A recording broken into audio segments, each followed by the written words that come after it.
Hello' friends, কি খবৰ আপোনালোকৰ? আশা কৰোঁ সকলোৰে ভাল। আজি মই নতুন এটা ৰেচিপি আপোনালোকৰ মাজত লৈ আহিবলৈ বিচাৰিছোঁ। এই ৰেচিপিটো কেইবাবাৰো খাইছোঁ, খাই বিৰাটেই ভাল লাগে। এই গতিকে মই আপোনালোকৰ মাজত আগবঢ়াইছোঁ। এয়া হৈছে ফৰ্চুনাৰ চয়াবিন আৰু এয়া পাস্তা, আৰু মই মেগী ল'ম 2 পেকেট। এনেদৰে খাই চাব, বিৰাটেই টেষ্টি হয় আৰু হেল্ডিও হয়। মই যিহেতু ইয়াত ভেজিটেবলছ মিলাই দিম আৰু ইয়াত মই কোনো মছলা ইউজ নকৰোঁ। আৰু মেগী যিহেতু হেল্থৰ বাবে বেয়া, এই গতিকে মই ইয়াত ইউজ নকৰোঁ মছলাটো।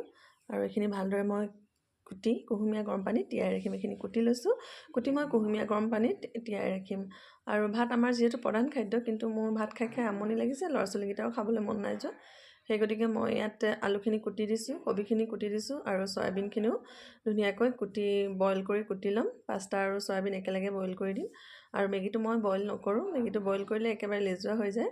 আৰু মই এয়া ফ্ৰেঞ্চবিনখিনি কাটি দিছোঁ সৰু সৰুকৈ। সৰু সৰুকৈ মই ফ্ৰেঞ্চবিনখিনি কাটি দিছোঁ। ইয়াৰে কিছু বেয়া অংশ আছে, বেয়া অংশখিনি কাটি উলিয়াই দিছোঁ। বাৰিষা বতৰৰ পাচলি বেয়া হৈ গৈছে, যিহেতু মেডিচাইনত থোৱা, অলপতে বেয়া হৈ যায়। আৰু মোৰ যিহেতু এইখিনি ফ্ৰেঞ্চবিনখিনি খোৱা হোৱা নাছিলে, অনা দিন হৈছিলে, তাকে আজি মিক্স কৰি দিওঁ। আৰু মই কবি এডোখৰ দিম, এডোখৰ দি কুহুমীয়া গৰম পানী দি তিয়াই ৰাখিম। এনেদৰে খাই চাব, বিৰাটেই টেষ্টি হয় এইটো ৰেচিপি। আৰু কবি এডোখৰ কাটি দিছোঁ।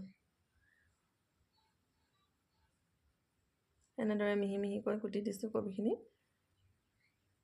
এইখিনি যিহেতু মই ঘৰত কৰা কবি নহয়, ঘৰত কৰা কবি হোৱা হ'লে কুহুমীয়া গৰম পানী নিতিওৱা হ'লেও হয়। আলু কৰা নাই, কিনা মেডিচাইনৰ। আৰু ফ্ৰেঞ্চবিনখিনিও মেডিচাইনৰ, সেয়ে কুহুমীয়া গৰম পানীত তিয়াই ৰাখিম। এয়া মই ফ্ৰেঞ্চবিনখিনি আৰু পাচলিখিনি, কবিখিনি, আলুখিনি কুহুমীয়া গৰম পানীত তিয়াই ৰাখিছোঁ। গৰম পানী কৰি ল'লোঁ, গৰম পানী কৰি তাত দি দিলোঁ মই এয়া কুহুমীয়া কৰি পেলাই। আৰু সেই একেটা বলতে মই চয়াবিন আৰু পাস্তাখিনি বইল কৰি লৈছোঁ। এইফালে মই কেৰাহীখন গৰম কৰি দিছোঁ। কেৰাহীখন ক'লা হ'লেও কিন্তু ইয়াত খাবলৈ বিৰাটেই টেষ্টি হয়। মই যিমান যি হ'লেও এখন কেৰাহীতে খাই ভাল পাওঁ। আৰু নন ষ্টিকিত যিমানেই বনাওঁ মোৰ খাবলৈ ভাল নালাগে। নন ষ্টিকি কেৰাহীত মোৰ সোৱাদ নালাগে খাবলৈ, কিন্তু মোৰ এইখন কেৰাহীত খালে মোৰ বিৰাটেই টেষ্টি লাগে খাবলৈ। আৰু মই ৰিফাইন ইউজ কৰা নাই, ৰিফাইন যিহেতু হেল্থৰ বাবে বেয়া। মই ইয়াত মিঠাতেলেই ইউজ কৰিছোঁ। ধাৰা মিঠাতেলটোৱে মই ইউজ কৰিছোঁ। আৰু ইয়াত মই জিৰা দি দিম। এইখিনি তেলখিনি গৰম হ'বলৈ দিছোঁ। তেলখিনি গৰম হোৱাৰ লগে লগে মই ইয়াত জিৰা দি দিছোঁ। জিৰাকেইটা ফুটি উঠাৰ লগে লগে মই ইয়াত দি দিম পিঁয়াজ আৰু জলকীয়াখিনি। পিঁয়াজ আৰু জলকীয়াখিনি দি দিছোঁ। এইখিনি ৰঙচুৱা হৈ যোৱাৰ পিছতে মই ইয়াত দি দিম কবিখিনি। মই যিখিনি তিয়াই ৰাখিছিলোঁ কুহুমীয়া গৰম পানীত, কবি, বন্ধাকবি, আলু আৰু ফ্ৰেঞ্চবিন, মই সকলোখিনি তাৰ যি মেডিচাইনৰ অংশ লাগি আছে সেইখিনি ওলাই যাবৰ বাবে মই কুহুমীয়া গৰম পানীত তিয়াই ৰাখিছোঁ। এনেদৰে খালে একো ক্ষতি নহয়, পেটৰ অপকাৰ নহয়। কবিটো যিমান যি পাৰে মানুহে কুহুমীয়া গৰম পানীত তিয়াই খাব লাগে, মেডিচাইন দিয়া থাকে, নহ'লে গেছ হয়। বন্ধাকবি খালে বহুতৰে গেছৰ প্ৰব্লেম হয়। সেই গতিকে মই বন্ধাকবিটো এনেদৰে কুহুমীয়া গৰম পানীত তিয়াই ৰাখিছোঁ।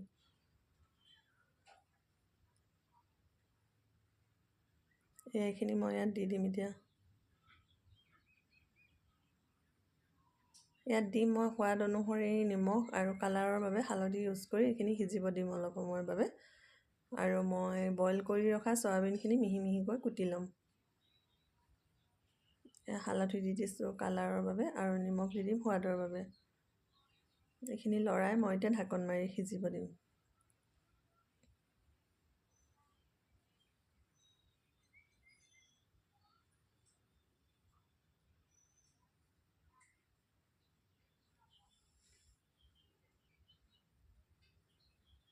এইখিনি মোৰ বইল হৈ গ'ল। এতিয়া মিহি মিহিকৈ কুটি ৰাখিম চয়াবিনখিনি। বল এটাত মই ধুনীয়াকৈ মিহি মিহিকৈ কুটি ৰাখিম। আৰু এইখিনি এতিয়া ঢাকন মাৰি দিম সিজিবৰ বাবে ভালদৰে। ঢাকনখন মাৰি দিছোঁ। ঢাকন মাৰি এয়া সিজিবলৈ দিম। এয়া মোৰ সিজি সম্পূৰ্ণ হৈ গৈছে, দেখিছেনে? এয়া মই দি দিলোঁ, মিহি মিহিকৈ কুটি লৈছোঁ। চয়াবিনখিনি ডাঙৰ ডাঙৰ গোটাকৈ দিয়া নাই, কুটি এয়া মই দি দিছোঁ। চয়াবিন দি দিছোঁ, আৰু লগতে মই ইয়াত পাস্তাখিনিও দি দিম। পাস্তাখিনি দি দিলোঁ। বিলাহীটো মোৰ একেবাৰে সিজি গ'ল, গোটেইখিনিয়ে সিজি গৈছে। কবি, আলু, বিলাহী সকলোখিনি সিজি গ'ল। বইল কৰি লৈছোঁ চয়াবিন আৰু পাস্তাখিনি। ইয়াৰ লগতে মই ইয়াত দি দিছোঁ মেগী 2 পেকেট দি দিম। মেগী 2 পেকেট দি দিম। ইয়াত পানী নিদিওঁ, সিজি যাব, যিহেতু বিলাহীৰ আছে আৰু চয়াবিনত যিহেতু পানী আছে চয়াবিনটো মই পানী চেপি উলিয়াই দিয়া নাই আৰু ইয়াত পানী আছে এইখিনি সিজি যাব এনেদৰে পানী নিদিলেও হ'ব আৰু মই ইয়াত 4 টুকুৰা কৰি দিম সৰু সৰুকৈ সহজতে সিজি যাব এনেদৰে খাই চাব বিৰাটেই টেষ্টি আৰু হেল্ডিও হয় পাৰিলে ইয়াত আপোনালোকে খাই ভাল পায় যদি গাজৰ আৰু মটৰ দিব মোৰ ইয়াত নাছিলে আৰু মই সেইকাৰণে দিয়া নাই ইয়াত মই টমেটো কেচাপ অলপ দি দিম এয়া টমেটো কেচাপ অলপ দি দিলোঁ মিক্স হৈ গ'ল আৰু মই এয়া পৰিৱেশন কৰিম এনেদৰে খাই চাব বিৰাটেই টেষ্টি হয় মই এদিন মাছৰুমৰ লগত বনাই দেখাম মাছৰুমৰ লগতো খাবলৈ বিৰাটেই টেষ্টি হয় মাছৰুমটো আমাৰ হেল্থৰ বাবে ভালেই বিৰাটেই টেষ্টি আজিলৈ আহিছোঁ বাই বাই অন্য এটা ভিডিঅ'ত লগ পোৱাৰ আশাৰে বাই